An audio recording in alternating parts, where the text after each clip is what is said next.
Takdang isumite kay Pangulong Rodrigo Duterte sa Lunes ang draft ng Federal Constitution na nilagdaan ng Consultative Committee.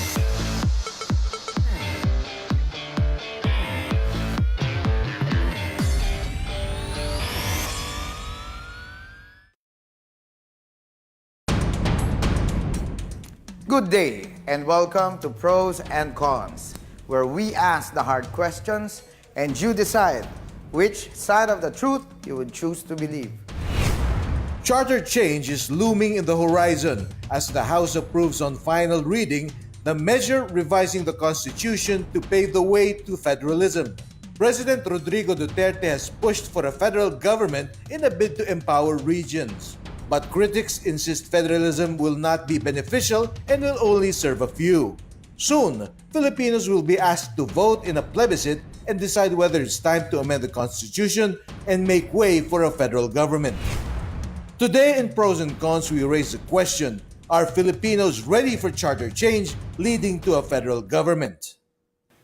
I'm Jules Egco, your moderator for the day.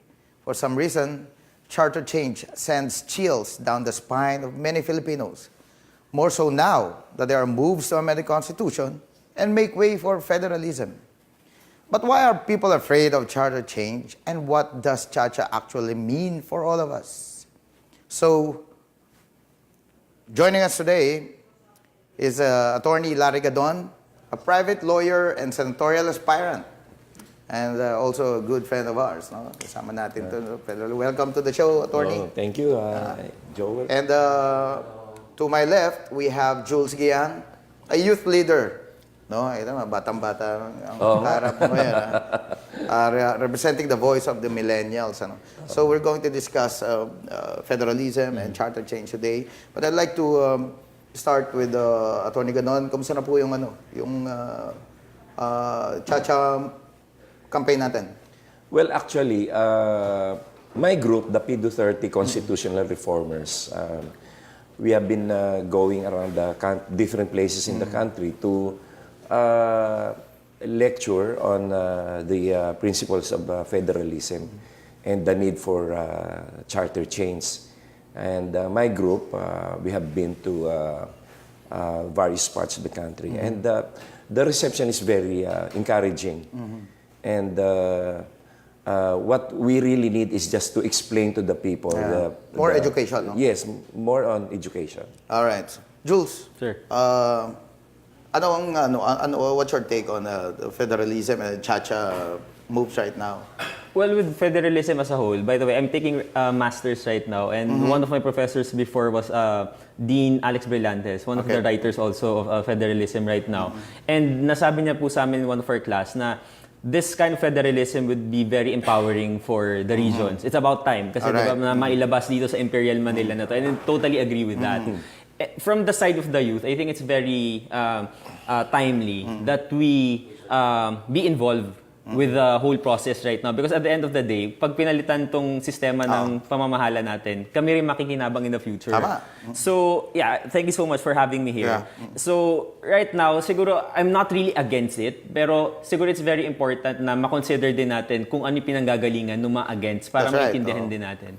That's why both of you, we have both of you in the show right now dahil hukay natin, Tony, ano? Tingnan natin, baka may mga kabobohang mga naisingit doon, no? At isa-isahin natin para naman maliwanagan yung ating mga kababayan, ating mga viewers. And by the way, Filipinos are watching us all over the world. And I'm sure they're excited about what we're going to discuss today. So, thank you to both of you. When we return, we'll start our discussion on Chacha and federalism. We'll be right back. Sa pagsapit ni Pangulong Rodrigo Roa Duterte sa kalagitnaan ng kanyang termino, mas higit naging doble ang kanyang sipag upang maihatid sa bawat Pilipino ang ipinangako niyang pagsulong at pagunlad. Itong 2018, tiniyak ng Pangulo na maiparamdam sa bawat mamamayan ang tunay na malasakit, pagbabago at pag-angat ng kalagayan sa buhay. Ito ang Duterte on Duty. Ulat sa ginagawa ng Presidente. Pagsasaka ang isa sa mga pangunahing hanap buhay ng mga Pilipino, kaya binigyang prioridad ito ng Pangulo sa pamamagitan ng pagpapatupad ng Free Irrigation Service Act at pamamahagi ng mga lupang sakahan sa iba't ibang lalawigan sa ating bayan. Kasabay nito'y isinaayos ng Pangulo ang mga proseso sa importasyon ng mga produktong pang-agrikultura. Ginawa ring business-friendly ang Pilipinas. Naging mabilis at simple ang mga transaksyon sa pagtatayo ng mga negosyo sa tulong ng Ease of Doing Business Act. Pinakinggan ng pamahalaan ang mga suliraning kinakaharap ng mga maliliit na negosyo at binigyan sila ng sapat na tulong upang matiyak ang paglago at pag-asenso. Ngayong 2018, binigyan ng suporta ang mga siyentipiko upang mas mapalawak at mapahusay ang research and development ng bansa. Tiniyak din ng Pangulo na malulusog ang mga mamamayang Pilipino. Pinaganda ang sistema ng health services para sugpuin ang mental illness, malnutrisyon sa mga bata at matiyak ang kalusugan ng mga nanay na bagong panganak. Kanya ring isinulong ang paglilinis at pagsasaayos sa Boracay upang maibalik ang taglay nitong ganda at maging modelo ng iba pang tourist spot sa Pilipinas. Nagkaloob din ng tulong ang Pangulo sa mga naging biktima ng giyera sa Marawi upang mapabilis ang pagpapatayo at pagsasaayos ng kanilang mga tahanan at tiniyak din na ligtas na sila sa mga terorista. Pag-iwas sa karahasan at magulong sistema ang magiging daan tungo sa kapayapaan at kaunlaran.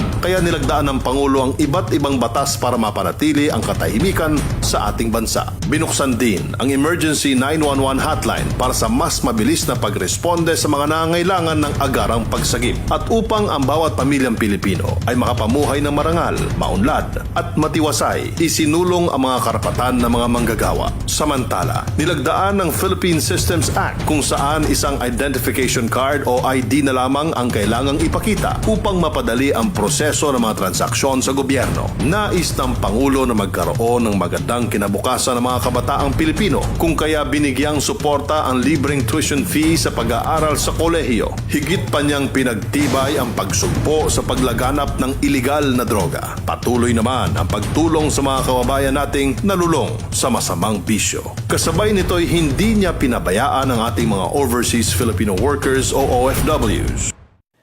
We're back on pros and cons. Let's begin today's discussion. So, alam niyo, Atty, meron tayong poll question, pero ito ay papakita namin later on, no? Yeah. During our conversation.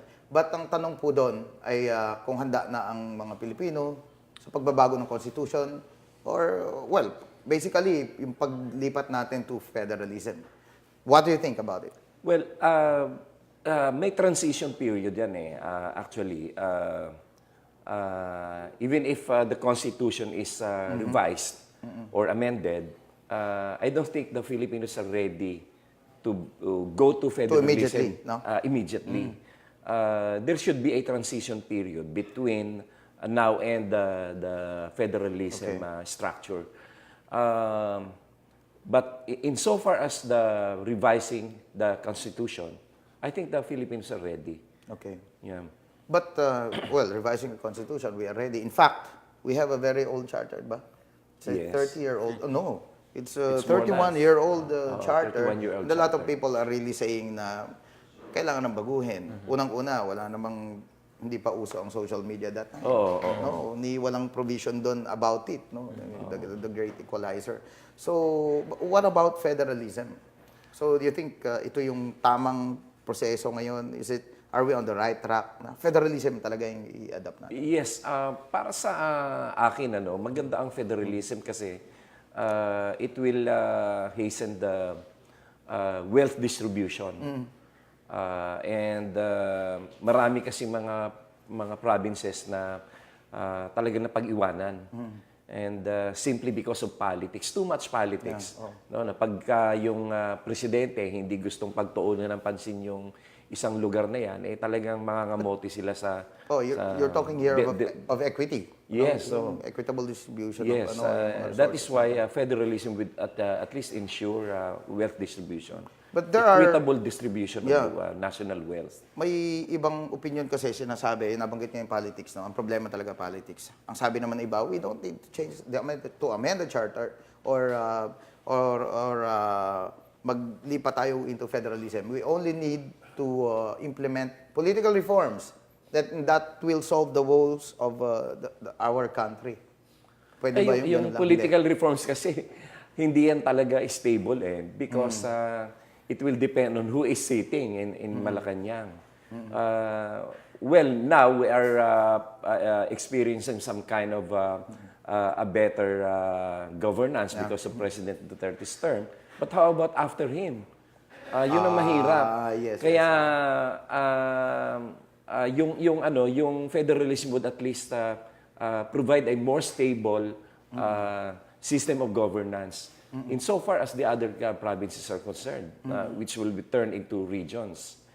For example, if the president don't want to give more developments to the particular area, nangyayari yon. Whereas in federalism, they have the self-determination how to use their funds, how to use their budget. Kung gusto nila ipa-develop ng mga kung ano-ano mga infrastructure yan, magagawa nila.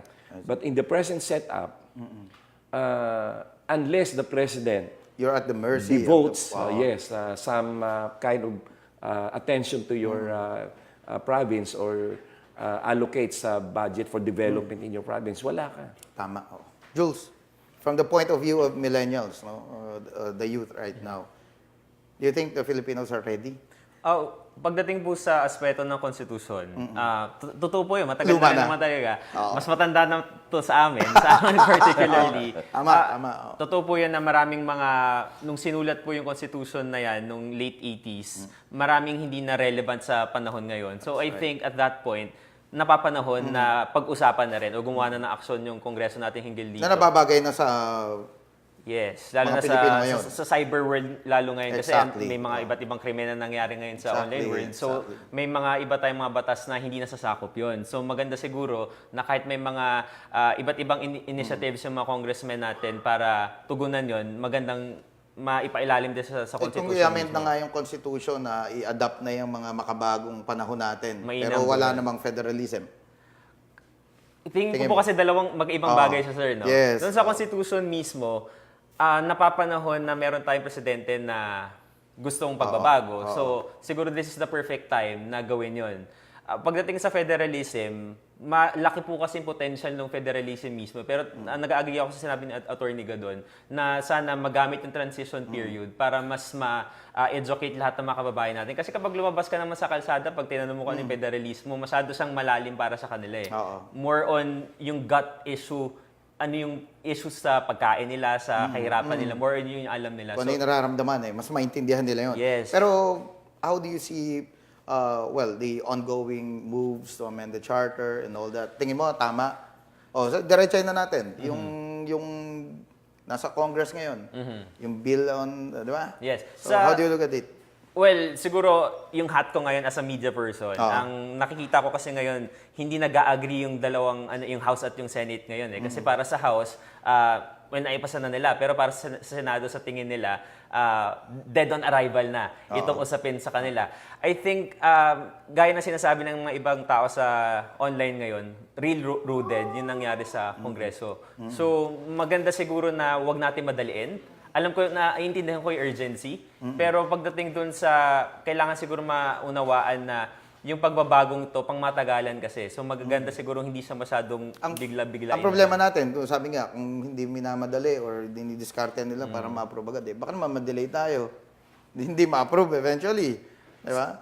Siguro po depende na lang po yun sa leadership na lang ng dalawang houses kung paano nila babalansehin yung oras. Kasi totoo naman, may mga iba't ibang mga legislative agenda rin yung Pangulo natin na pwedeng ma-sideline because of this. Attorney, you think ma-reconcile yung differences ng dalawang, well, unless of course andun yung tao. Well, biglang actually, ang sinasabi ka, palagi ko naman ma-resolve nila yan, dapat ma-reconcile nila yan.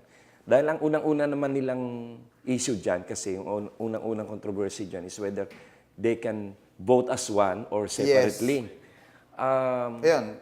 What's your take on that issue? Well, I think they should vote as one. Okay. Kasi kung nakikita mo, ang intention kasi ng kung ano ang charter change, yung pag-draft ng constitution, hindi naman yan yung ordinary bill Oo. na igagawin ng Yes, Congress, yes. Oo. tapos ibibigay sa Senado para i-review, and then magkakaroon sila ng Bycam. bycam, oo. And then ipapadala sa presidente para pirmahan, ganyan. Dito sa aspeto o sa prinsipyo ng paggawa ng saligang batas, yung Kongreso ay sila ay representative na ng mga Okay. tao para gumawa ng pagrebiso ng konstitusyon.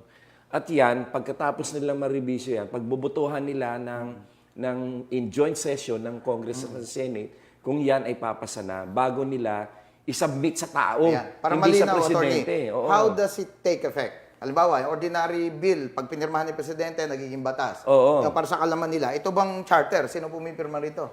Ang umi-approve dito ay mga tao, ang taong bayanan, ang sambayanan. Not the president. Not the president. Oh, exactly. Kaya That's yung the sinasabi difference. nila na, I don't agree with the separate voting of Senate. Otherwise, magkakaroon talaga ng situation na gawa ng gawa itong Kongreso, yung House, ng Constitution, tas tatanggihan naman And ng this is Senado. something- Hindi na, wala na mangyayari dyan. And this is something na hindi mape-presidential veto di ba? Oo. Di ba? So, it's really Kaya different. I think the spirit of the law when it says that there should be one voting, dahil kasi tama. constitution yan. Because of that. Oo. I agree. Otherwise, Oo. kapag Joel, ginawa natin yan na separate voting, tandaan mo to hindi kailanman magkakaroon ng charter change. That's right. Babalikan natin yan, Attorney. When we return, we'll start our discussion on charter change.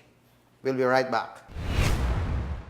Sa ilalim ng build, napasigla ang ating ekonomiya, mas dumami ang mga infrastrukturang magsisilbing tulay sa malawakang pag-unlad ng ating bansa. Mas pinalakas din ng ating Pangulo ang ugnayang panlabas ng Pilipinas sa kanyang pagbisita at pagdalo sa mga mahalagang pagtitipon ng mga pinuno ng iba't ibang bansa. Ang makasaysayang pagbabalik ng Balangiga Bell sa bansa na nagsilbing hudyat ng paghihilom ng sugat na bunga ng digmaan sa pagitan ng Pilipinas at Amerika noong 1901 ay ngayong 2018 din naganap. Laging iginigiit ni Pangulong Duterte na ayaw niya sa korupsyon, kaya naman walang humpay ang kampanya laban sa mga irregularidad at iligal na gawain sa iba't ibang ahensya ng pamahalaan. Labis-labis ang pagmamalasakit ng ating Pangulo sa bawat Pilipino. Sinikap niyang maging sandalan siya ng ating mga kababayan sa lahat ng krisis na kinakarap ng bansa ngayong 2018. Nakiramay siya sa mga naging biktima ng iba't ibang kalamidad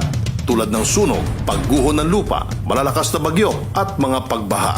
Personal niyang tinututukan ang pagtiyak sa kaligtasan ng ating mga kababayan tuwing may nananalasang bagyo sa bansa. At bilang patunay ng kanyang walang sawang pagdamay sa bawat Pilipino, inulunsad ang Malasakit Center na nagsisilbing one-stop shop upang mapabilis ang pagkakaloob ng serbisyong medikal at pagkakaloob ng libreng gamot sa mga mahihirap na pasyente. Walang kapaguran sa paglilingkod sa kanyang mga kababayan si Pangulong Rodrigo Roa Duterte. Asahan natin na sa pagpasok ng 2019, lalo niyang pagbubutihin ang pagbibigay ng serbisyo sa ating lahat. Asahan niyo din ang patuloy na pakikipag-ugnayan ng PCOO sa sambayan ng Pilipino upang maipahayag ang lahat ng ito. Ito po si Presidential Communications Secretary Martin Andanar. At muli, ito ang Duterte on Duty. Abangan sa susunod na taon ang mga gagawin ng Pangulo.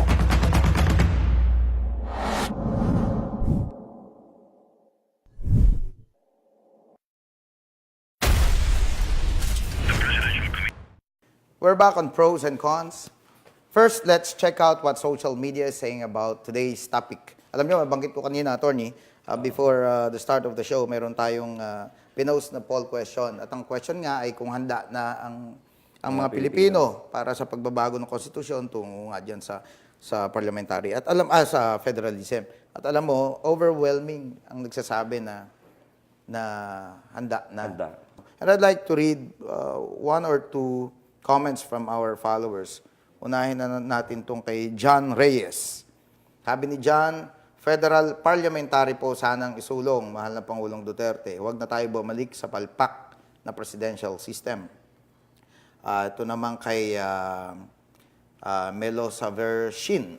Sabi niya, kung ayaw nyo ng parliamentary na gaya ng nasa UK o Japan, Kayahin na lang yung nasa Switzerland.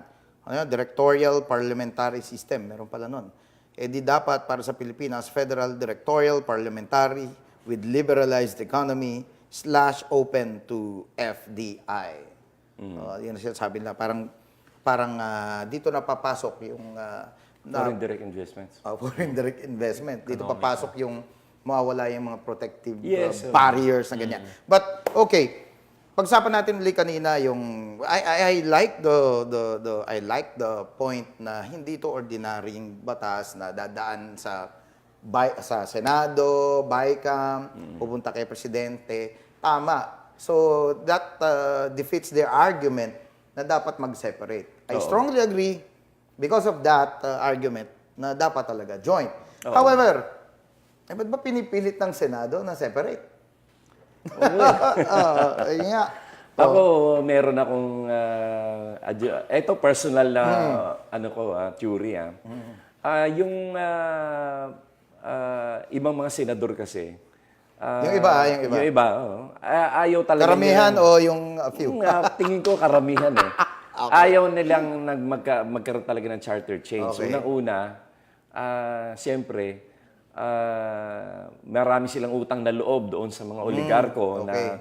na pwede mag-influensya sa kanila para patuloy na mamayagpag yung 1987 Constitution na masyadong protective sa mga oligarchs.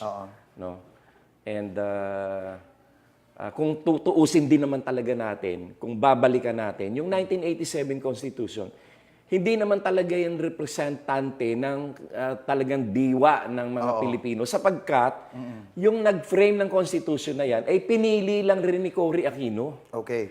At pagkatapos nila gawin yung Constitution, itinalaga na yun na yung Constitution. Hindi naman talaga yung dumaan sa sinasabi nilang tamang proseso. Baliktad nga eh. Unang-una, si Cory, revolutionary government yun. Nag-appoint lang siya ng mga constitutional commissioners. And then yung ginawa nila, yun na yung itinalagang Constitution. In fact, in terms of legality, yun ang talagang kulang at yun ang may malaking question. O kaya lang, Yung pag-frame pa lang, may problema na. kaya lang, kasi noon, masyadong nabolat, naloko, at nagoyo ang mga tao dito sa mga pahiro-hiro effect nila na yan. May butas naman talaga yung 1987 Constitution. Pero dito po sa binubuong bago, I think we should go to the ideal process. Which is? Ideal process in a way na paano mas magiging representative, yung representation mismo sa paggawa. I understand that the Congress people, the congressmen and the senators supposedly represent the people, especially their districts. Right now, since in the context na railroad, yung sa version ng House ngayon, paano natin masasabi na nakapag-konsulta sila sa mga distrito nila? Yun lang po yung ideal for me. Ako na kahit mag-separate or mag-same voting yung House at yung Senate. Pero yung pinaka-element po sana na nag-consult sila. Kasi masyadong namadali. So that brings us to the question, Attorney. Di ba? Kung separate, hindi makakalusot yung sinasabing kong hindi railroad talaga. na. But di ba ang danger naman ngayon, kung voting as one, ma-outnumber talaga sila ng mga... Well, di ba? Baka lumusot yung... Ang sabi ng saligang batas, Congress. As a whole. Congress is composed of two chambers. Okay. One is lower house and one is Senate. So hindi mo sila pwedeng tawaging separate. Okay. Because Congress refers to one legislative body. Yes. Kaya for them to insist yung separate voting, iba yung, kasi pilit kasi nila sinasaksak sa isip nila yung this is like an ordinary bill. Hindi pwede yun. Oo. What I'm talking about is ano, Attorney? Hindi. Gusto ko rin sigurong bigyan ng komento yung impression ni Jules na sinasabing railroaded. I don't think it's railroaded. Kasi sinasabi na kulang sa representasyon ng mga tao yung paggawa nila. Hindi. Sapagkat ang Kongreso, may dalawang function yan. Yung paggawa ng batas. Number one. As legislative body.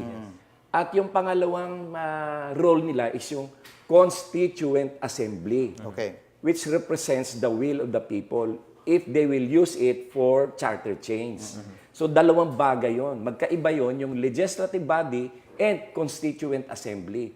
At this time that they are changing the Constitution, That's they are exercising their powers as Constituent Assembly. So hindi natin pwedeng tawagin na walang tamang representasyon. We have already elected them. And under the Constitution, dalawa ang function nila. Gumawa kayo ng batas or kung gagawa ka ng Constitution, revise the Constitution, I think magkaiba yun. The point that is driving at is yung bill, yung version kasi ng House ngayon na napasa, no, na approve, parang contrary naman dun sa Constitutional Committee version ni Chief Justice Puno. So, siguro tingin ko, I think I'm also worried na kung hindi yun, no, yung CONCOM, yung committee version, parang marami nagsasabi na ito daw House version, parang huwag mo na lang ituloy yung federalism pag yan ang ipinasa natin. Siguro yung fear niya. Tingin ko, Joel, baliktad yun eh.